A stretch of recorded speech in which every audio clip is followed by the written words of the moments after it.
Assalamualaikum warahmatullahi wabarakatuh.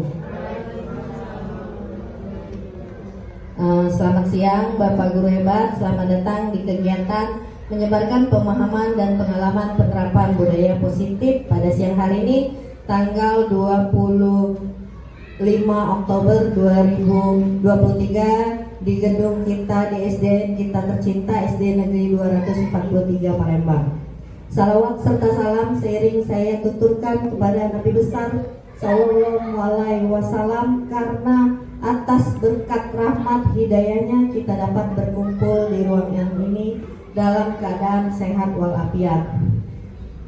Jadi hari ini sebenarnya Bapak Ibu saya undang sini untuk melengkapi tugas pendidikan guru penggerak saya pada aksi nyata modul 1.4 ya. Jadi saya perkenalkan diri dulu. Saya Resa Bernia. Saya CGP angkatan 9 dari Kota Palembang, unit kerja SDN 243. Jadi hari ini kita membahas tentang menyebarkan pemahaman dan pengalaman penerapan budaya positif. Jadi selama saya mengikuti pendidikan di pendidikan guru penggerak itu banyak sekali yang saya dapatkan. Seberapa kemarin ada kita membagikan beberapa angket, saya meminta menyebarkan angket dan meminta Bapak Guru hebat untuk mengisi. Salah satu keinginan kita bersama di situ bahwa banyaknya permintaan untuk mengimbas apa yang sudah saya dapatkan dalam pendidikan guru penggerak ini. Jadi salah satunya tentang penerapan budaya positif ya. Sebelum kita mulai untuk materi, baiklah kita mendengarkan kata sambutan dari wakil Kepala Sekolah SDN 243 kepada Pak Firman SPDGR. Untuk waktu dan tempatnya saya persilakan. Assalamualaikum warahmatullahi wabarakatuh. Waalaikumsalam warahmatullahi wabarakatuh. Yang kami hormati Bapak Ibu guru hebat yang sempat hadir di ruangan ini. Puji syukur alhamdulillah marilah kita panjatkan kehadirat Allah Subhanahu wa taala yang mana atas limpahan kemajuan kita bisa berkumpul di ruangan ini dalam rangka mengikuti paparan materi yang akan disampaikan oleh Ibu Resa Bernia sebagai seorang calon guru penggerak ya. Tentunya hal ini merupakan hal positif bagi kita ya. Salat dan salam tak lupa kita curahkan pada junjungan kita Nabi besar Muhammad Sallallahu Alaihi Wasallam beserta keluarga sahabat hidupnya. Nah, Bapak Ibu berhemat ya, adapun yang akan disampaikan oleh Ibu Resa Bernia ini berhubungan dengan beliau adalah seorang guru penggerak di angkatan 9 ya. Tentunya hal-hal ini akan menjadi motivasi bagi kita yang akan kita terapkan baik di lingkungan kelas, di keluarga dan juga lingkungan lebih besar masyarakat dan terkhusus di sekolah kita. Ya, harapan semoga Bapak Ibu bisa mengikuti kegiatan ini sampai selesai dan mengambil manfaat dari apa yang telah disampaikan. Demikian yang dapat saya sampaikan. Saya akhiri. Wassalamualaikum warahmatullahi wabarakatuh. Waalaikumsalam warahmatullahi wabarakatuh. Ya, terima kasih atas sambutannya kepada Pak Firman. Nah, sebelum kita masuk ke acara inti, kita breaking dulu ya. Kita breaking dulu karena siang biar nggak lemes, breaking dulu. Jadi breakingnya hari ini menyebutkan warna. Jadi nanti akan saya tampilkan warna. Kita hanya menyebutkan warnanya saja ya. Menyebutkan warna. Jadi breaking hari ini kita menyebutkan warna. Siap? Siap Bapak Guru hebat? Mulai ya. Sebutkan warnanya saja ya. Orange. Oh, di layar seperti merah ya. Ini orange Bapak Ibu. Ulang ya. Apa ini? Orange. Next. Merah.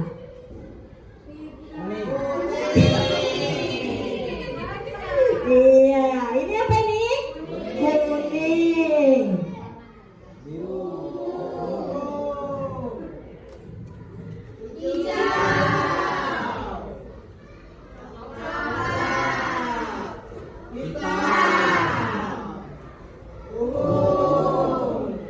Ya, kita ulang dari awal ya.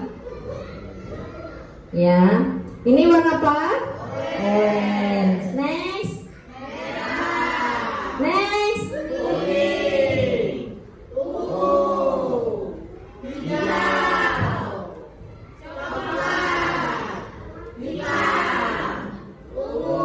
Iya, tepuk tangan buat kita semua. Berarti masih fokus. Walaupun sudah siang, kita tetap fokus ternyata ya. Luar biasa. Tepuk tangan untuk kita semua.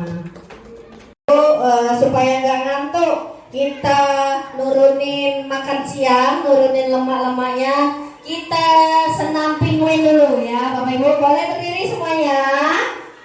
Boleh berdiri. Kita senam penguin ya, biar asam uratnya turun ya.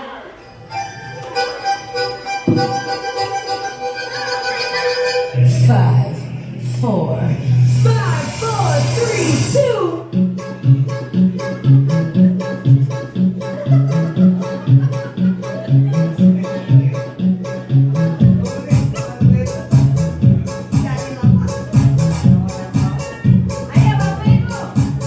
Supaya nggak semutan.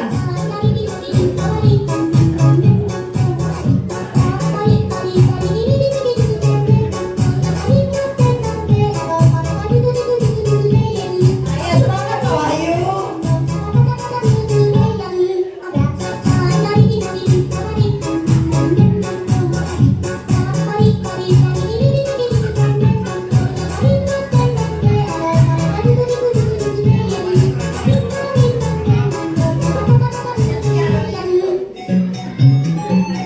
Ayo penguinnya mana?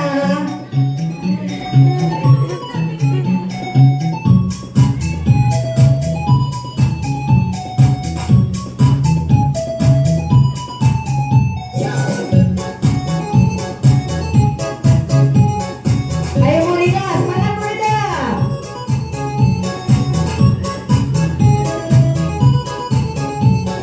Ayo Mukoma.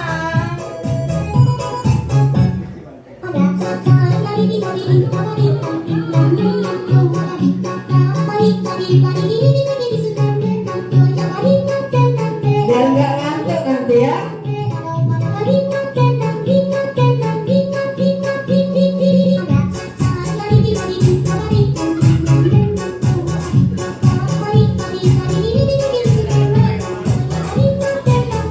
Ayo Wahyu.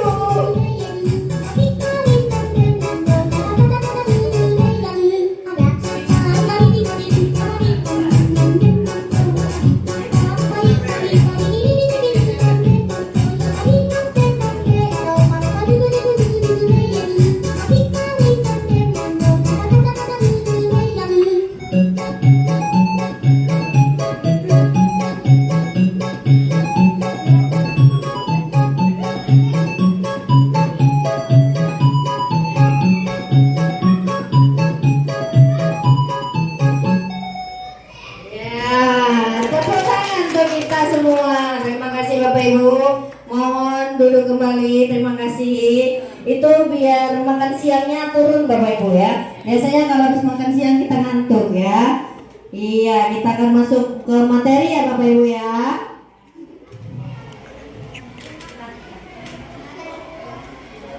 Ya, selamat datang buat yang baru datang. Selamat datang para guru hebat. Hari ini saya hanya men-sharingkan, bukan menggurui. Jadi saya hanya men-sharingkan pengalaman budaya positif yang saya dapatkan dari pendidikan guru penggerak saat ini. Jadi mari kita belajar bersama, berkolaborasi, saling mendukung demi mewujudkan disiplin di sekolah kita. Nah, ini konsep utama modul budaya positif itu ada 5, Bapak Ibu.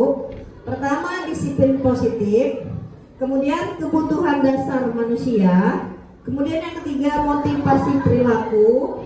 Yang keempat, posisi kontrol restitusi.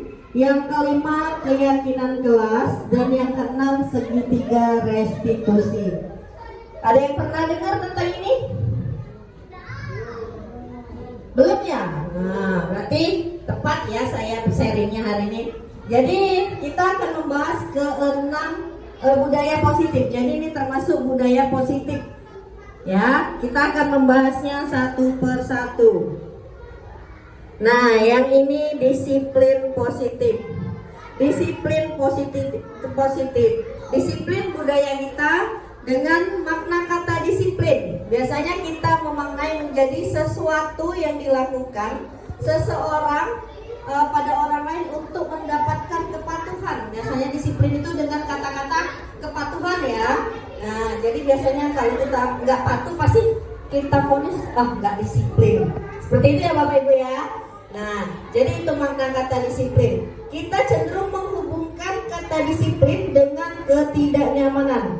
Pasti anak-anak juga dengan kata-kata disiplin merasa tidak nyaman kan ya Bapak Ibu ya. Nah, itu tujuannya. Sebagai pendidik, tujuan kita adalah menciptakan anak-anak yang memiliki disiplin diri sehingga mereka bisa berperilaku sesuai dengan mengacu pada nilai-nilai kebajikan universal dan memiliki motivasi intrinsik bukan ekstrinsik. Motivasi intrinsik di sini motivasi anak itu tersendiri di dalam diri. Jadi dia melakukan disiplin itu bukan karena saya datang tepat waktu, takut nanti distract. Itu berarti faktor ekstrinsik. Yang di sini dan kita bahas adalah faktor intrinsik anak tersebut. Kemudian budaya positif juga dapat mendorong murid untuk mampu berpikir sebagai bertindak dan menciptakan sebagai proses memerdekakan dirinya sehingga murid lebih mandiri dan bertanggung jawab. Jadi beda dengan disiplin yang dari ekstrinsik tadi. Jadi si anak melakukan disiplin tersebut karena takut, Bapak Ibu. Tapi di sini kita mengajak anak untuk disiplin itu memang dari diri dia dan dia bertanggung jawab atas dirinya tersebut. Ya. Itu tentang budaya positif. Nah, kemudian kita tadi membahas kebutuhan dasar manusia karena dari ke-6 budaya positif salah satunya adalah kebutuhan dasar manusia. Ada 5 faktor kebutuhan dasar manusia. Yang pertama, kebutuhan bertahan hidup. Yang kedua, kasih sayang dan rasa diterima. Yang ketiga, penguasaan. Yang keempat, kebebasan. Dan yang kelima, kesenangan. Jadi setiap kita ini memiliki kebutuhan ini, kebutuhan dasar yang harus kita penuhi. Jadi banyak cara yang akan kita lakukan untuk memenuhi kebutuhan kita sendiri. Apakah betul Bapak Ibu 5 ini kita butuhkan dalam kehidupan kita? Benar ya. Jadi kita butuh untuk bertahan hidup, buktinya kita bekerja. Kemudian kita butuh kasih sayang dan rasa diterima. Biasanya kita terapkan dalam keluarga ya Bapak Ibu ya. Kemudian penguasaan itu biasanya kita menjadi guru, itu kan kita memberikan ilmu. Kebebasan pasti juga kita menginginkan kebebasan untuk diri kita sendiri. Dan kesenangan pastinya kita semua mempunyai kesenangan ya untuk dirinya masing-masing. Nah, jadi itu tadi tentang kebutuhan dasar manusia. Kemudian kita masuk ke motivasi perilaku manusia. Motivasi itu, ada yang tahu tentang motivasi? Motivasi apa Pak Wahyu? Motivasi? Ya, motivasi itu merupakan dorongan yang timbul pada diri seseorang secara sadar atau tidak sadar untuk melakukan suatu tindakan dengan tujuan tertentu. Nah, jadi kita melakukan sesuatu itu pasti ada tujuannya. dan dorongan itulah yang disebut dengan motivasi. Ya. Kemudian mengidentifikasi ketidaknyamanan dan hukuman. Ya, di sini murid melakukan disiplin diri karena ia takut dihukum. Ini merupakan motivasi ekstrinsik seperti tadi kita bahas. Motivasi juga ada dua, satu motivasi intrinsik yang memang dari dalam diri dia, yang kedua yaitu motivasi ekstrinsik ya. Jadi mereka itu melakukannya karena takut hukuman. Berarti kan ada faktor yang menghukum, mungkin ada takut yang malu gitu kan. Berarti ada faktor yang dari luarnya, dari eksternalnya.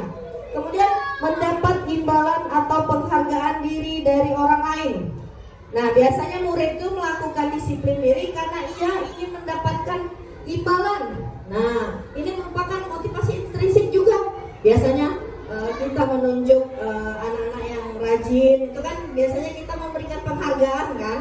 Nah, itu juga termasuk motivasi perilaku manusia, ya. Tapi dalam ekstrinsik. Kemudian yang ketiga, menghargai nilai-nilai kebajikan diri sendiri. Murid melakukan disiplin karena sadar akan nilai kebajikan dirinya. Ini merupakan motivasi intrinsik. Jadi dia melakukan itu, pendisiplinan itu karena memang dari diri dia sendiri.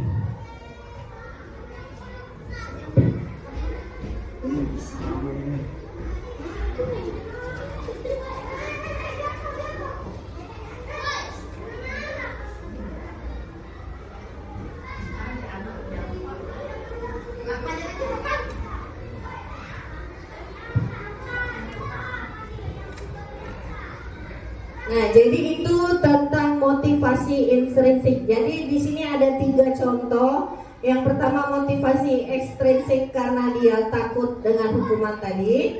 Kemudian yang kedua karena ia ingin mendapatkan imbalan.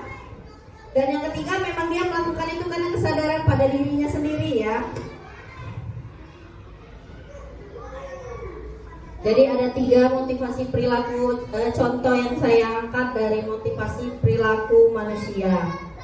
Nah, ini kemudian ini konsep disiplin dengan identitas gagal. Jadi disiplin itu Bapak Ibu ada yang gagal, ada yang sukses. Nah, ini konsep disiplin dengan identitas gagal. Yang pertama dengan hukuman, kemudian dengan penghargaan. Dengan hukuman menyedihkan. Iyalah, anak yang tidak disiplin kemudian kita hukum itu pasti sedih ya. Pasti mereka merasa sedih. Kemudian yang kedua, tidak nyaman. Dia tidak nyaman dengan hukuman pendisiplinan yang kita berikan. Walaupun sifatnya bersifat mengajari. Kemudian murid menjadi takut. Dia takut untuk tidak melakukan disiplin itu karena takut tadi. Kemudian memaksa, dia terpaksa untuk melakukan itu. Ya, kemudian murid menyembunyikan kesalahan. Jadi karena ada hukuman atas disiplin tadi, murid tadi jadi tidak berani dengan kita. Jadi dia walaupun dia melakukan kesalahan dia berbohong. Karena apa? Karena mereka takut untuk dihukum. Seperti itu ya Bapak Ibu. Kemudian murid menjadi rendah diri. Karena dia sudah dihukum, biasanya dia menjadi pribadi yang lebih tertutup ya Bapak Ibu ya. Itu faktor konsep disiplin dengan identitas yang gagal tentang hukuman. Kenapa penghargaan juga di sini termasuk konsep gagal? Padahal kita memberikan penghargaan, ya kan? Nah, di sini kita bahas kenapa konsep disiplin dengan penghargaan itu tergolong identitas yang gagal. Kita masuk penghargaan tidak efektif.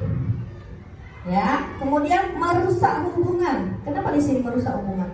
Karena pada antar mereka yang kita berikan penghargaan dengan anak yang tidak mendapat penghargaan, anak ini akan ada kecemburuan sosial.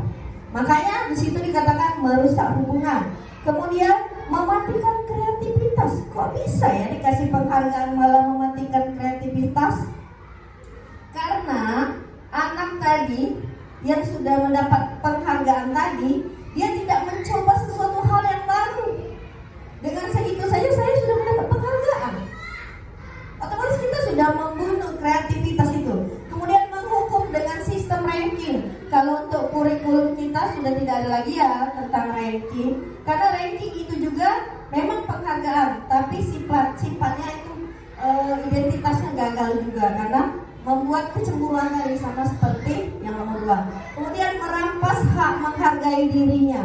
Jadi anak yang kita berikan penghargaan, suatu saat dia tidak berkembang, dia tidak bisa melakukan penghargaan itu lagi, dia akan merasa rendah diri, Bapak Ibu. Ya, kalau saya sebenarnya sebelum saya di sini saya selalu menjadi guru yang selalu memberikan penghargaan. Ternyata itu disiplin identitas yang gagal, ya Bapak Ibu. Makanya saya ingin kita berbagi di sini agar yang saya lakukan mungkin sedikit banyak bisa kita terapkan. Ini konsep disiplin dengan identitas sukses. Tadi yang gagal ada hukuman dan penghargaan. Kemudian kalau di sukses itu ada apa sih? Nah, ada konsekuensi dan restitusi. Konsekuensi, ya. Konsekuensi itu ada yang tahu konsekuensi? Biar nggak ngantuk. Kesepakatan. Pagi. Konsekuensi, kesepakatan bisa. Apa? Akibat, boleh. Ya, luar biasa ya. Jadi konsekuensi di situ suatu yang mereka timbulkan sendiri. Ya, jadi karena dia melakukan karena dirinya sendiri, dia membuat tanggung jawab atas dirinya tersebut. Ya, kemudian ada 5. Yang pertama, penguatan jangka pendek. Konsekuensi itu penguatan jangka pendek. Ya, kemudian perlu monitoring berkelanjutan. Ya, yang ketiga, stimulus respon. Yang keempat, murid menghormati peraturan. Yang kelima, kehilangan waktu untuk mengurangi kesalahan. Jadi ini termasuk identitas sukses. Kalau kita lihat dari kelima poin ini, hampir rata-rata bersifat positif ya Bapak Ibu. Jadi dia dari dalam diri dia sendiri, tidak ada paksaan, tidak ada ketakutan ya di situ. Kemudian ada yang namanya restitusi. Nah, restitusi di sini ada 5. Yang pertama, murid bertanggung jawab untuk perilakunya. Ya, kemudian fokus pemecahan masalah jangka panjang. Kalau konsekuensi jangka pendek. Kalau ini lebih ke jangka panjang. Murid menghormati dirinya dan orang lain. Kemudian yang keempat, teori kontrol. Jadi mereka punya kontrol atas dirinya sendiri, ya. Nah, terus murid bersemangat memperbaiki kesalahan. Jadi atas identitas yang sukses, kalau kita lihat di sini tidak ada penghukuman dan tidak ada motivasi ekstrinsik ya. Jadi semuanya dari intrinsik. Kita next ya. Nah, jadi di sini konsepnya gimana sih konsekuensi dan restitusi itu?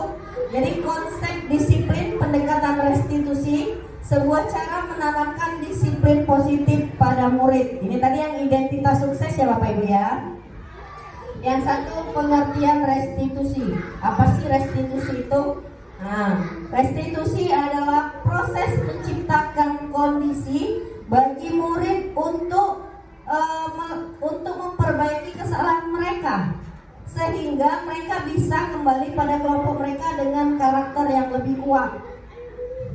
Ya, jadi restitusi itu pada saat dia melakukan kesalahan, dia tidak merasa rendah diri, Bapak Ibu. Dia akan kembali dengan kelompoknya, tapi dengan karakter yang lebih kuat. Ya, kemudian ciri-ciri restitusi, apa saja sih ciri-ciri restitusi itu? Jadi ada 7. Yang pertama, bukan menebus kesalahan, tapi belajar dari kesalahan. Ya, jadi anak yang melakukan kesalahan, kalau pada pendekatan restitusi, kita tidak menyalahkan, tapi mereka menebusnya dengan belajar dari kesalahan tersebut. Kemudian memperbaiki hubungan.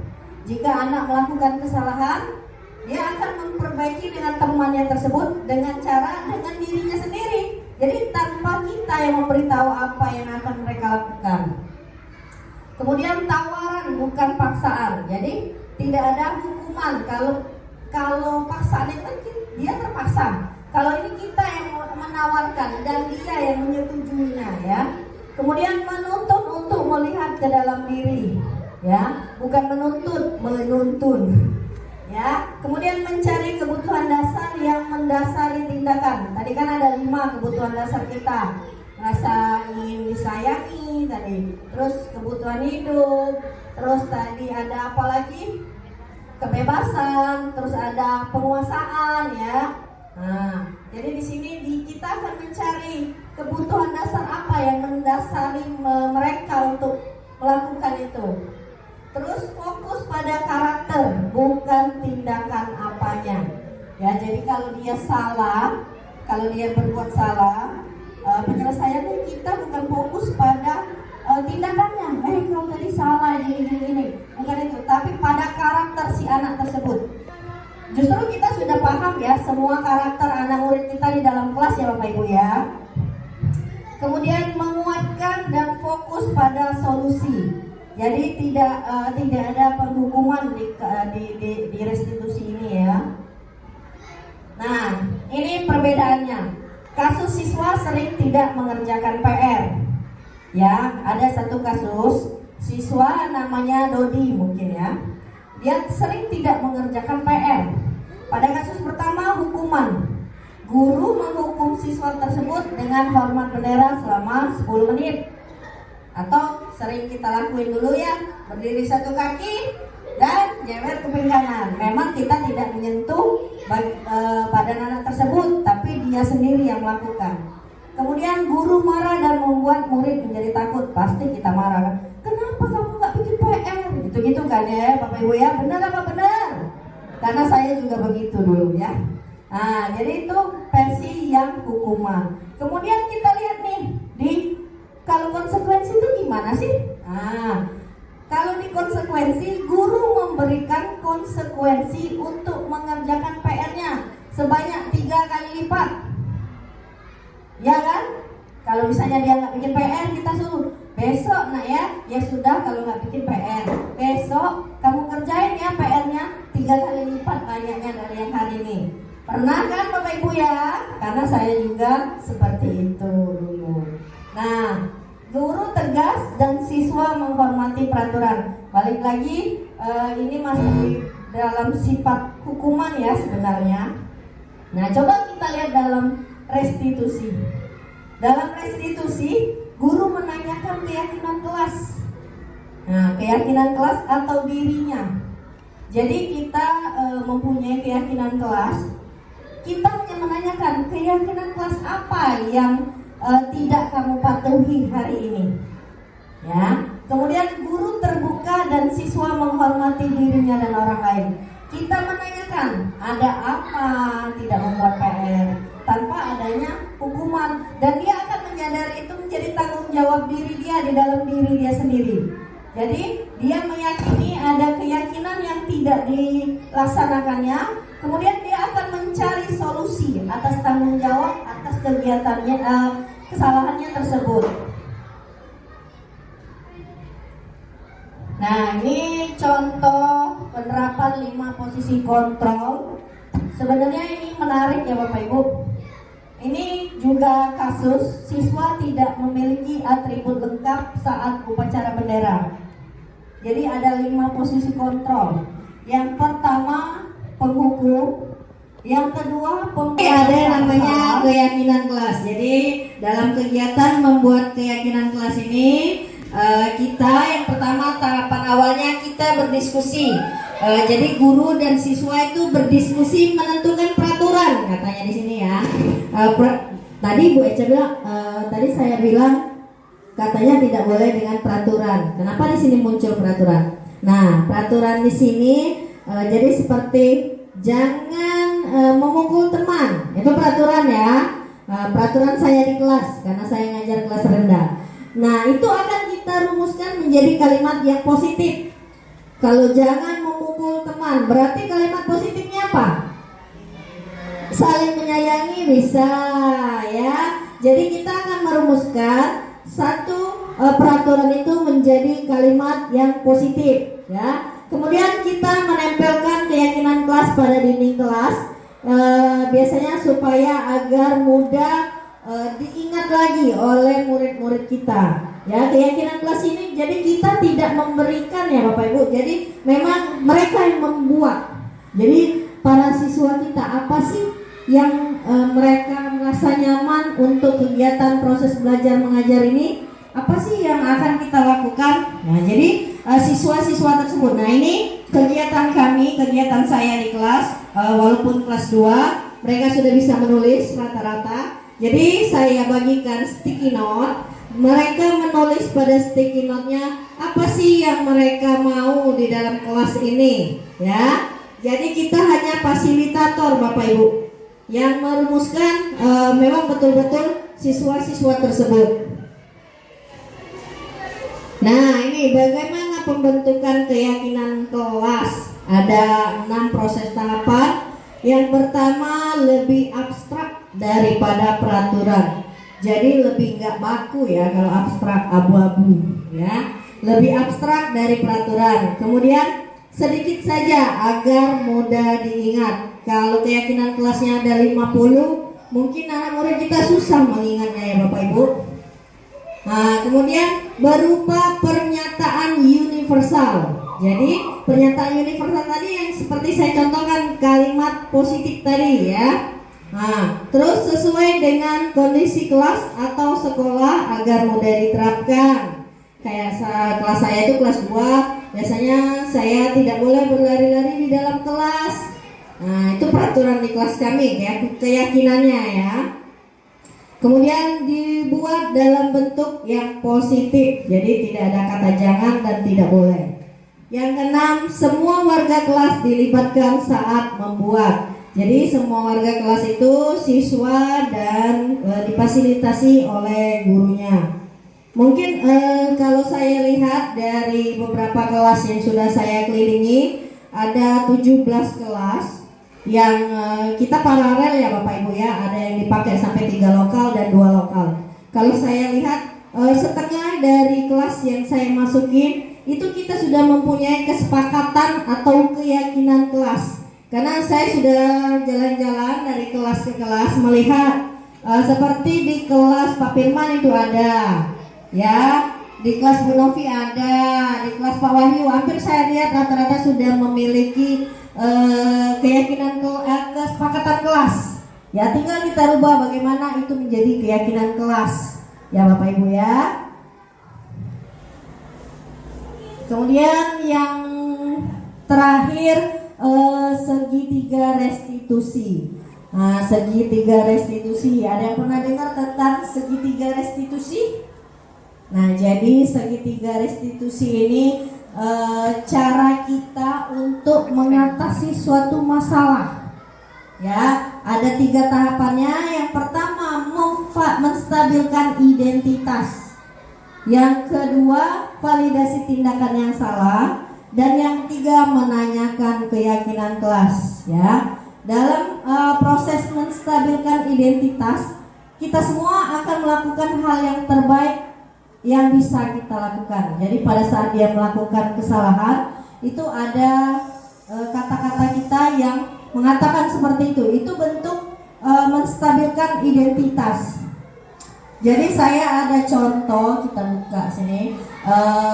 Contoh ini ya, kegiatan segitiga restitusi.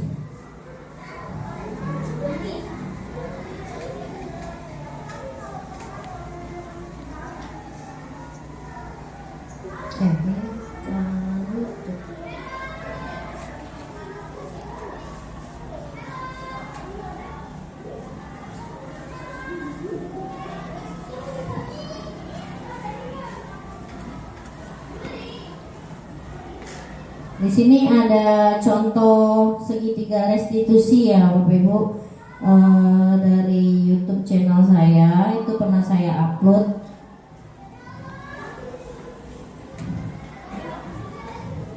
Itu tentang proses segitiga, gimana sih kita melaksanakan segitiga restitusi itu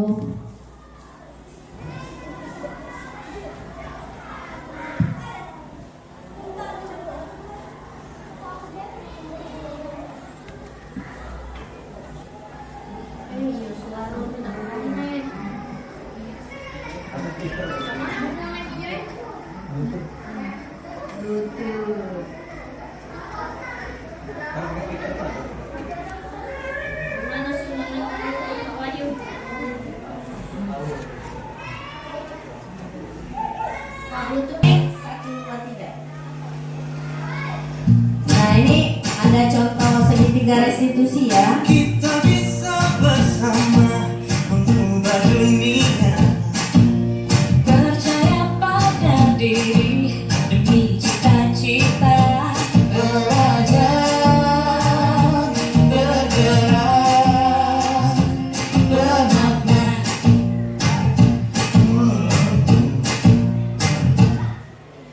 Aku bisa Segitiga restitusi yang tadi dari ilmu. ada validasi tindakan, menstabilkan identitas dan menjaga keyakinan ya. Belajar.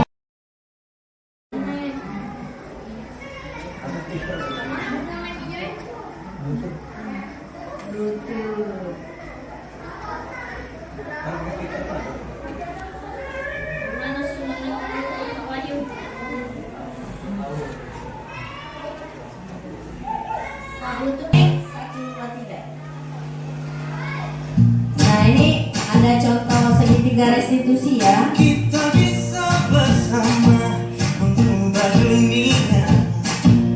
Percaya pada diri demi cita-cita. Belajar, bergerak, bermakna.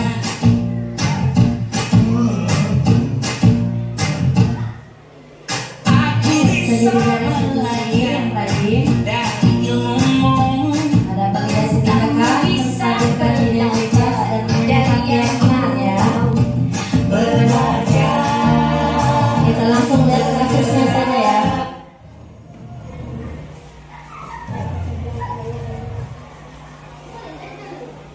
Nah ini pada kasus kedua ya. Jadi si Aurelia ini hampir seminggu datang terlambat terus Bapak Ibu ya.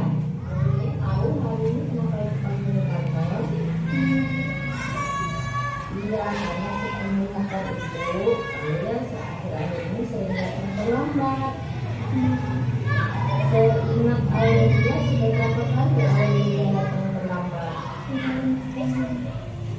Iya, sering terlambat itu merupakan suatu kesalahan bukan? Aurelia berbuat kesalahan itu adalah sesuatu hal yang wajar. Nah, yang penting Aurelia bisa menyadarinya dan berusaha untuk memperbaikinya sekarang. Setuju? Aurelia, kita cari solusinya bersama ya. Aurelia sering terlambat pasti ada alasannya. Kenapa sih Aurelia sering datang terlambat? Karena saya harus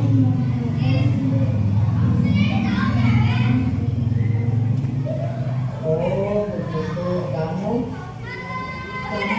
kalau datang terlambat kira-kira sesuai tidak dengan kesepakatan kelas kita? Menurut Aurelia kesepakatan kelas apa yang Aurelia langgar?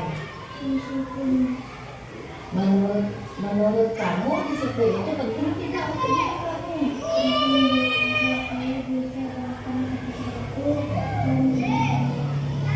Betul, menghargai waktu itu sangat penting dan sangat banyak manfaatnya untuk diri Aurelia.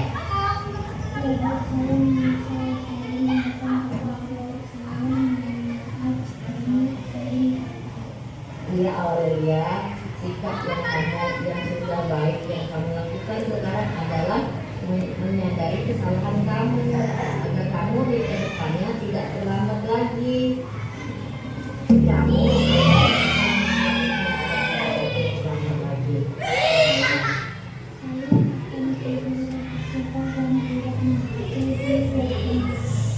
Baik Aurelia, kamu sudah menemukan solusinya.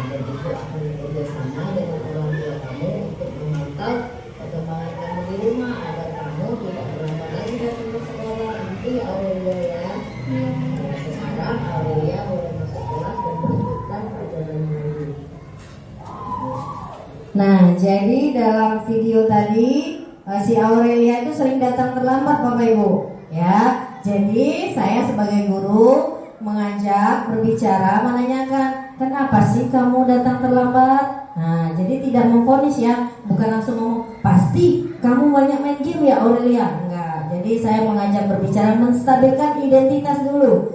Kenapa kamu datang terlambat? Pasti ada alasannya, seperti yang sudah kita dengar tadi. Seperti itu ya Bapak Ibu ya. Nah, jadi dari ada 3, menstabilkan identitas. Tadi ada kata-katanya di situ. Kita semua akan melakukan hal yang terbaik yang bisa kita lakukan. Itu termasuk dalam menstabilkan identitas. Kemudian validasi tindakan yang salah. Tadi di dalam video kita juga mendengar semua tindakan pasti ada alasannya. Ada kan tadi? Nah, itu termasuk dalam validasi tindakan yang salah. Kemudian yang ketiga, tadi dalam video juga ada kata-kata apa keyakinan kelas yang kamu langgar, ya? Dia menyebutkan disiplin, ya. Jadi ada 3 tahapan untuk melakukan kegiatan restitusi. Nah, jadi dalam kegiatan, dalam menerapkan, kalau saya pribadi di dalam kelas menerapkan segitiga restitusi itu sangat optimal Bapak Ibu, karena kita di samping kita mengetahui alasannya lebih lanjut tentang siswa kita yang melakukan kesalahan, dia juga tidak merasa rendah diri saat melakukan kesalahan. Jadi dia masih bisa berkreasi dan bergabung dengan kelompoknya walaupun dia setelah itu sudah melakukan kesalahan. Jadi tidak ada sifat terkucilkan seperti itu ya setelah dia melakukan kesalahan. Kemudian di sini dalam penerapan program disiplin positif, hendaklah guru memiliki standar kepribadian, profesional dan sosial yang baik, di mana guru mampu berefleksi pada posisi kontrolnya saat ini. Tadi kita sudah bahas 5 posisi kontrol, ada pemantau, penghukum, teman, kemudian manajer, dan tadi apa ya? Ada yang ingat yang keempat? Yang pertama penghukum, pemantau yang keempat. Yang kedua, ayo Pak Wahyu. 5 posisi kontrol, pemantau, teman, pembuat rasa bersalah. Yang terakhir pemantau dan manajer. Pemantau itu yang keempat, ya. Jadi di mana guru mampu berefleksi pada posisi kontrolnya saat ini. Nah, bagaimana penjelasan dirinya sebagai Among? Among itu manajer. Jadi kita ini sebenarnya posisi yang sangat ideal untuk seorang guru adalah posisi manajer. Disiplin positif. Disiplin positif. Disiplin budaya kita dengan makna kata disiplin. Biasanya kita memaknai menjadi sesuatu yang dilakukan seseorang pada orang lain untuk mendapatkan kepatuhan. Biasanya disiplin itu dengan kata-kata kepatuhan ya. Nah, jadi biasanya kalau kita nggak patuh pasti kita vonis nggak disiplin. Seperti itu ya Bapak Ibu ya. Nah, jadi itu makna kata disiplin. Kita cenderung menghubungkan kata disiplin dengan ketidaknyamanan. Pasti anak-anak juga dengan kata-kata disiplin merasa tidak nyaman kan ya Bapak Ibu ya. Nah, itu tujuannya. Sebagai pendidik, tujuan kita adalah menciptakan anak-anak yang memiliki disiplin diri sehingga mereka bisa berperilaku sesuai dengan mengacu pada nilai-nilai kebajikan universal dan memiliki motivasi intrinsik bukan ekstrinsik. Motivasi intrinsik di sini motivasi anak itu tersendiri di dalam diri. Jadi dia melakukan disiplin itu bukan karena jadi saya datang tepat waktu, takut nanti distract. Itu berarti faktor ekstrinsik. Yang di sini yang kita bahas adalah faktor intrinsik anak tersebut. Kemudian budaya positif juga dapat mendorong murid untuk mampu berpikir sebagai bertindak dan menciptakan sebagai proses memerdekakan dirinya sehingga murid lebih mandiri dan bertanggung jawab. Jadi beda dengan disiplin yang dari ekstrinsik tadi. Jadi si anak melakukan disiplin tersebut karena takut, Bapak Ibu.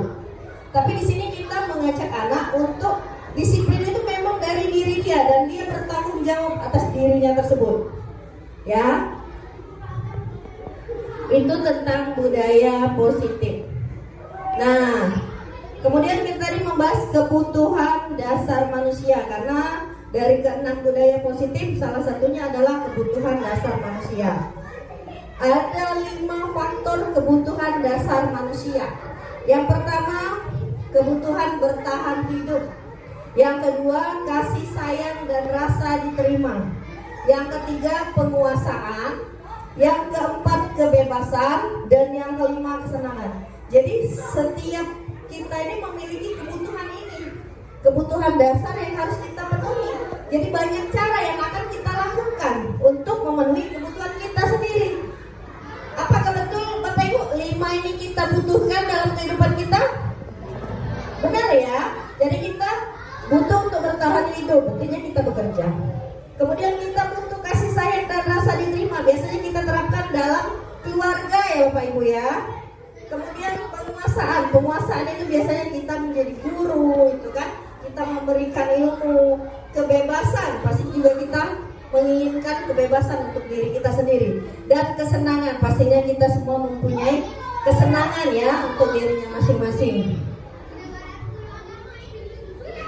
Nah, jadi itu tadi tentang kebutuhan dasar manusia. Kemudian kita masuk ke motivasi perilaku manusia.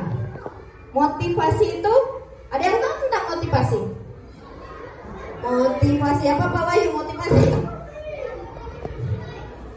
Ya, motivasi itu merupakan dorongan yang timbul pada diri seseorang secara sadar atau tidak sadar untuk melakukan suatu tindakan dengan tujuan tertentu. Nah, jadi kita melakukan sesuatu itu pasti ada tujuannya. Dan dorongan itulah yang disebut dengan motivasi. Ya. Kemudian mengidentifikasi ketidaknyamanan dan hukuman.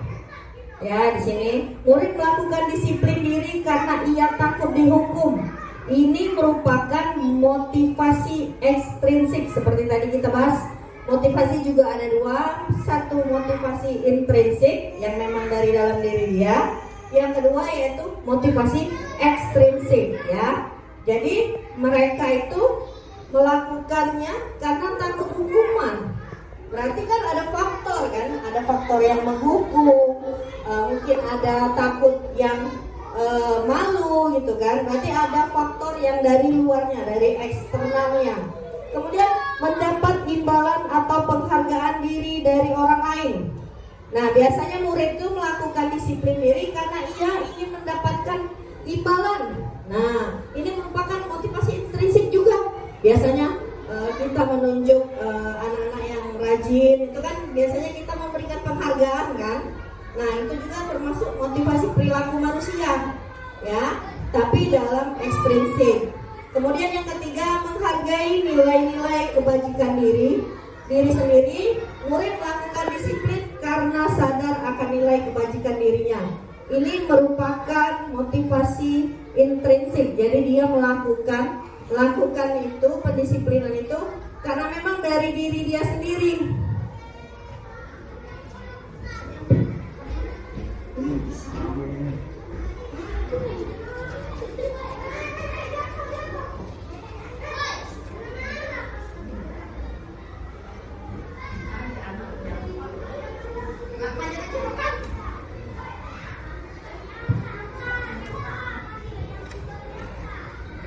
Nah, jadi itu tentang motivasi intrinsik. Jadi di sini ada 3 contoh. Yang pertama motivasi ekstrinsik karena dia takut dengan hukuman tadi. Kemudian yang kedua karena ia ingin mendapatkan imbalan.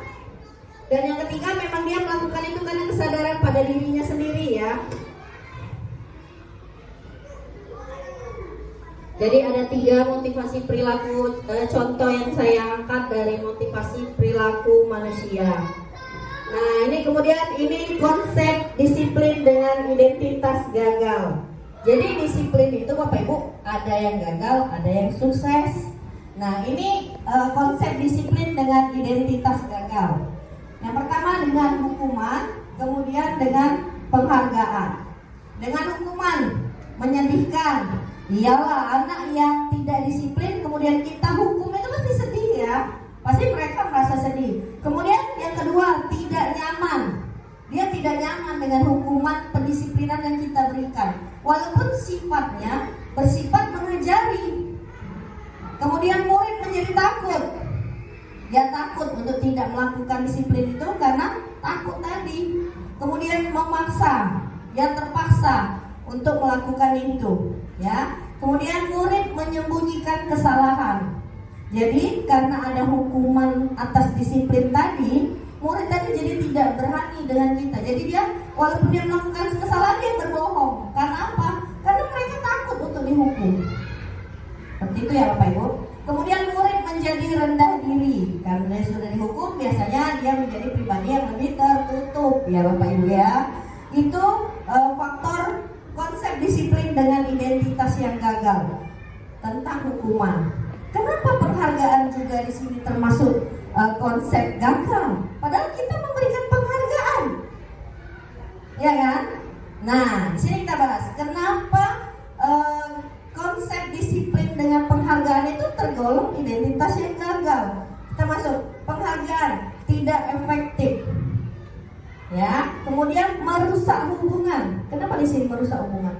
Karena pada antar mereka yang kita berikan penghargaan dengan anak yang tidak mendapat penghargaan, anak ini akan ada kecemburuan sosial.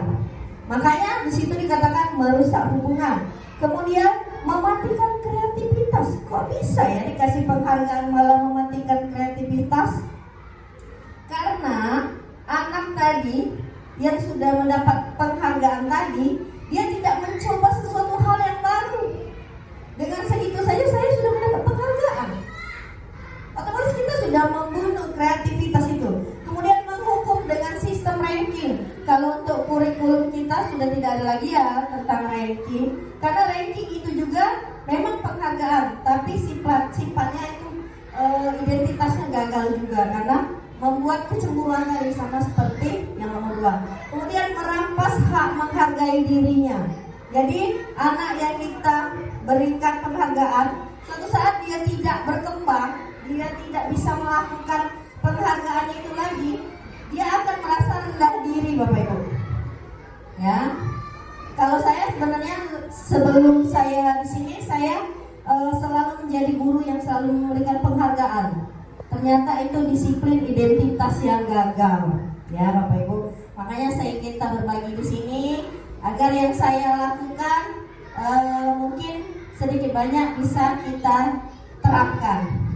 Ini konsep disiplin dengan identitas sukses. Tadi yang gagal ada hukuman dan penghargaan. Kemudian kalau di sukses itu ada apa sih? Nah, ada konsekuensi dan restitusi. Konsekuensi, ya. Konsekuensi itu ada yang tahu konsekuensi? Biar nggak ngantuk. Kesepakatan. Pagi. Konsekuensi, kesepakatan bisa. Apa? Akibat, boleh. Ya, luar biasa ya. Jadi konsekuensi di situ suatu yang mereka timbulkan sendiri. Ya, jadi karena dia melakukan karena dirinya sendiri, dia membuat tanggung jawab atas dirinya tersebut. Ya, kemudian ada 5. Yang pertama penguatan jangka pendek. Konsekuensi itu penguatan jangka pendek. Ya, kemudian perlu monitoring berkelanjutan. Ya, yang ketiga stimulus respon. Yang keempat murid menghormati peraturan. Yang kelima kehilangan waktu untuk mengurangi kesalahan. Jadi ini termasuk identitas sukses. Kalau kita lihat dari kelima poin ini, hampir rata-rata bersifat positif ya Bapak Ibu. Jadi dia dari dalam diri dia sendiri, tidak ada paksaan, tidak ada ketakutan ya di situ. Nah, kemudian ada yang namanya restitusi. Nah, restitusi di sini ada 5. Yang pertama, murid bertanggung jawab untuk perilakunya. Ya, kemudian fokus pemecahan masalah jangka panjang. Kalau konsekuensi jangka pendek. Kalau ini lebih ke jangka panjang. Murid menghormati dirinya dan orang lain.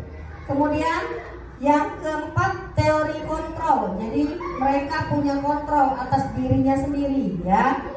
Nah, terus murid bersemangat memperbaiki kesalahan.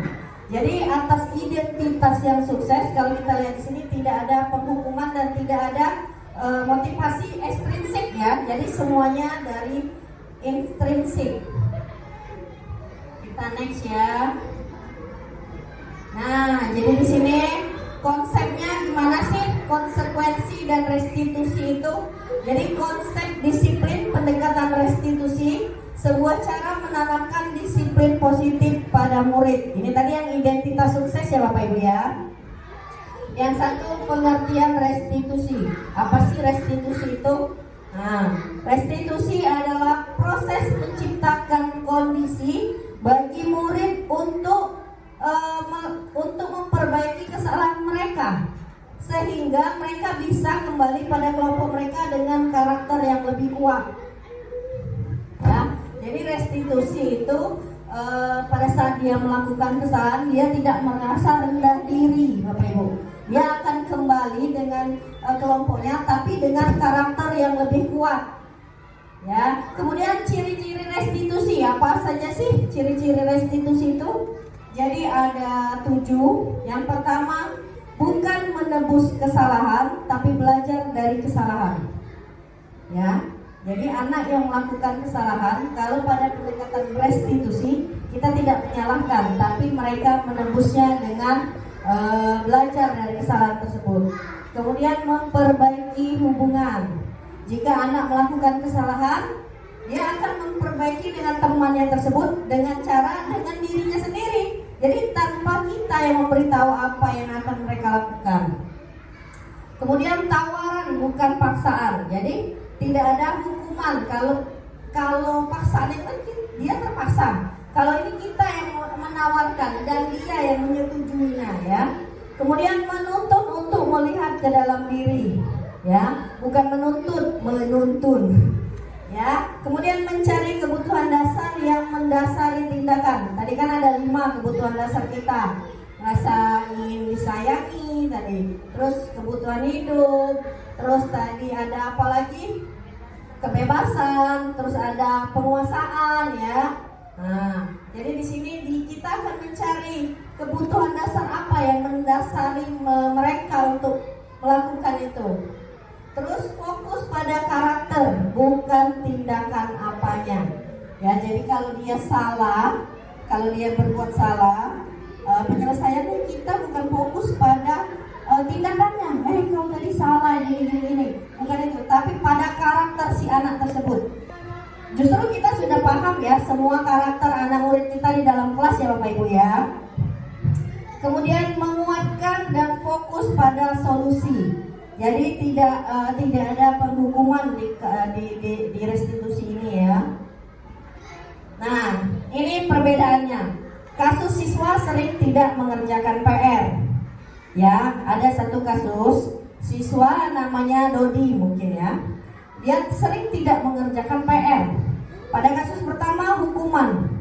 Guru menghukum siswa tersebut dengan hormat bendera selama 10 menit. Atau sering kita lakuin dulu ya, berdiri satu kaki dan jewer kuping kanan. Memang kita tidak menyentuh badan anak tersebut, tapi dia sendiri yang melakukan. Kemudian guru marah dan membuat murid menjadi takut. Pasti kita marah. Kenapa kamu nggak bikin PR? Gitu-gitu kan ya Bapak Ibu ya. Benar apa benar? Karena saya juga begitu dulu ya. Nah, jadi itu versi yang hukuman. Kemudian kita lihat nih kalau konsekuensi itu gimana sih? Nah, kalau di konsekuensi, guru memberikan konsekuensi untuk mengerjakan PR-nya sebanyak 3 kali lipat. Ya kan? Kalau misalnya dia nggak bikin PR, kita suruh besok nak ya, ya sudah kalau nggak bikin PR, besok kamu kerjain ya PR-nya 3 kali lipat banyaknya dari yang hari ini. Pernah kan Bapak Ibu ya? Karena saya juga seperti itu dulu. Nah, guru tegas dan siswa menghormati peraturan. Balik lagi, ini masih dalam sifat hukuman ya sebenarnya. Nah, coba kita lihat dalam restitusi.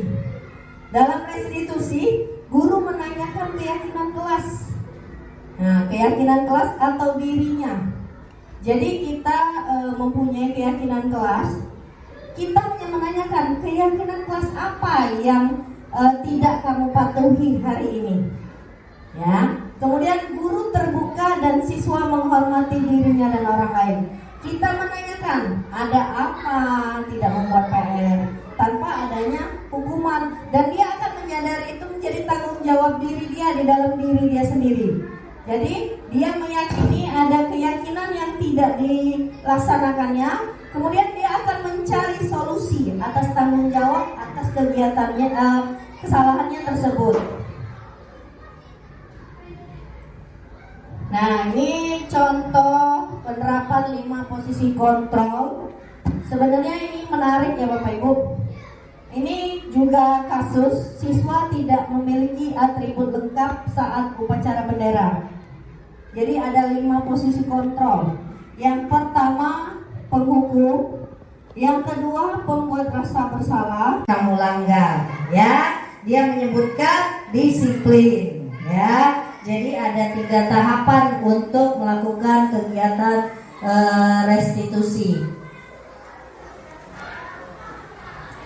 Nah, jadi dalam kegiatan, dalam menerapkan, kalau saya pribadi di dalam kelas menerapkan segitiga restitusi itu sangat optimal Bapak Ibu, karena kita di samping kita mengetahui alasannya lebih lanjut tentang siswa kita yang melakukan kesalahan, dia juga tidak merasa rendah diri saat melakukan kesalahan. Jadi dia masih bisa berkreasi dan bergabung dengan kelompoknya, walaupun dia setelah itu sudah melakukan kesalahan. Jadi tidak ada sifat terkucilkan seperti itu ya setelah dia melakukan kesalahan. Kemudian di sini dalam penerapan program disiplin positif, hendaklah guru memiliki standar kepribadian, profesional dan sosial yang baik, di mana guru mampu berefleksi pada posisi kontrolnya saat ini. Tadi kita sudah bahas 5 posisi kontrol, ada pemantau, penghukum, teman, kemudian manajer, dan tadi apa ya? Ada yang ingat yang keempat? Yang pertama penghukum, pemantau yang keempat. Yang kedua, ayo Pak Wahyu. 5 posisi kontrol, pemantau, teman, pembuat rasa bersalah. Yang terakhir pemantau dan manajer. Pemantau itu yang keempat, ya. Jadi di mana guru mampu berefleksi pada posisi kontrolnya saat ini. Nah, bagaimana penjelasan dirinya sebagai Among? Among itu manajer. Jadi kita ini sebenarnya posisi yang sangat ideal untuk seorang guru adalah posisi manajer. Ya, Bapak Ibu ya. Yang menentukan murid-murid menjadi insan yang mandiri, merdeka dan bertanggung jawab. Jadi kita ini tidak lagi menuntut Bapak Ibu. Prosesnya sudah beda. Kalau dulu kita menuntut siswa untuk mendapatkan nilai yang baik, menuntut untuk sama dengan anak yang lain yang memiliki tingkat pengetahuan yang lebih. Ternyata itu semua tidaklah penting. Kita menuntun murid. Jadi guru ini tugasnya menuntun murid atau among untuk mendidik menjadi murid yang merdeka dan bertanggung jawab. Sampai di materi terakhir, slide terakhir saya, mungkin ada yang mau memberikan pertanyaan atau mau menanggapi nih tentang paparan materi saya. Ada yang mau menanggapi atau mau bertanya, apa sih tadi saya kurang jelas itu tentang apa gitu. Boleh kita bahas. Ya. Pertanyaan Pak Firman, boleh. Tadi di situ disebutkan keyakinan kelas. Apa perbedaan kesepakatan kelas dan keyakinan kelas? Iya, terima kasih Pak Firman. Jadi perbedaan antara kesepakatan kelas dan keyakinan kelas. Kalau kesepakatan itu kata-katanya lebih masih menggunakan kata-kata jangan. Nah, jangan memukul teman itu masih masuk kesepakatan kelas. Tapi kalau keyakinan kelas, saling sayang menyayangi antar teman. Itu perbedaannya Pak Firman. Jadi kalau kesepakatan itu masih ada kata konotasi yang jangan, tidak boleh. Tapi kalau di keyakinan kelas kita lebih positif kata-katanya. Ya mungkin itu saja ya. Mungkin ada yang menambahkan nih. Kalau ada Echa mungkin yang tadi kayaknya kurang deh. Kurang ini. Boleh yang mau nambahin tentang pertanyaan Pak Firman tadi. Apa sih perbedaan keyakinan dan kesepakatan kelas? Kalau saya melihat kesepakatan kelas itu masih menggunakan kata-kata jangan pukul teman. Tapi kalau di keyakinan kelas menyayangi, saling menyayangi antar teman. Atau apalagi itu masalah disiplin. Tidak boleh datang terlambat. Itu kesepakatan kelas. Tapi keyakinan kelasnya disiplin waktu. Ya, jadi lebih positif ya Bapak Ibu ya. Mungkin ada lagi yang mau ditambahkan atau menanggapi nih. Mungkin saya ada yang kurang dari materi saya, karena di sini kita sifatnya berbagi dan sharing ya Bapak Ibu. Saya di sini berdiri di sini hanya men-sharingkan apa yang sudah saya dapatkan, yang mungkin bisa kita terapkan di dalam lingkungan SDN 243 ini. Mungkin sudah cukup ya, karena kita akan mengajar dan masuk ke kelas masing-masing.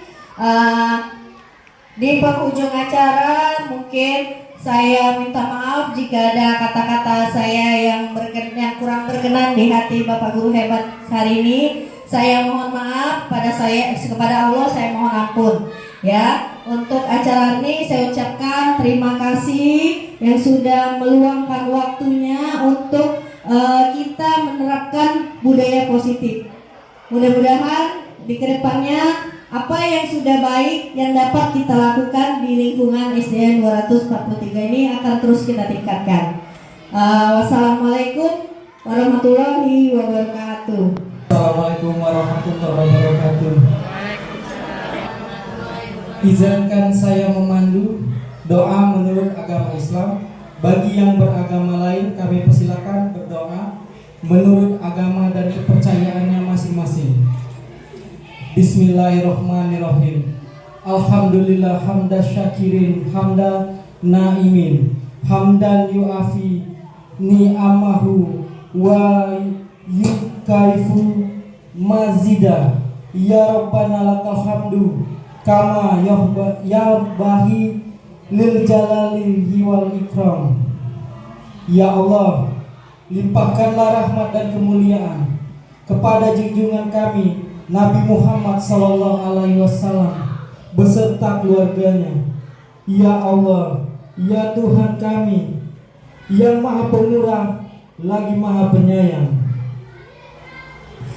Wahai Tuhan yang melapangkan jalan ke surga bagi para penuntut ilmu. Wahai Tuhan yang mengajarkan nama-nama segala sesuatu. Wahai Tuhan yang memuliakan Nabi Adam melebihi malaikat yang diciptakan lebih dahulu.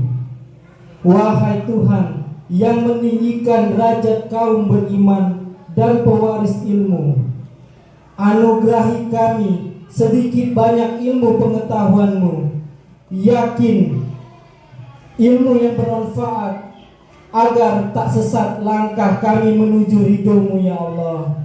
Ya Allah, Tuhan yang Maha Kuasa, Ya Rahman, Ya Rahim, jadikanlah hari ini sebagai momentum terbaik untuk kita bergerak mewujudkan merdeka belajar, memudahkan cita-cita kami untuk mempersiapkan putra-putri kami menjadi putra-putri yang berakhlak mulia.